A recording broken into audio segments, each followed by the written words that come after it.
A Roanoke man will spend more than 15 years in prison after he stabbed a woman and her father outside a local ice cream parlor last July.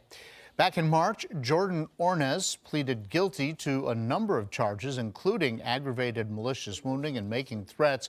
And today, a Roanoke Circuit Court judge sentenced him to 36 years in prison, suspended after 15 and a half. He'll also be on probation indefinitely.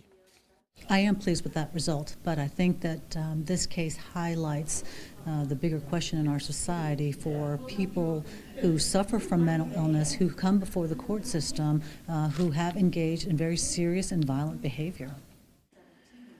Officers say that Ornez stabbed 25-year-old Rachel Shelton and her father Marcus several times outside the Blue Cow ice cream shop. Both victims were in court today and appeared, as you saw, emotional at times.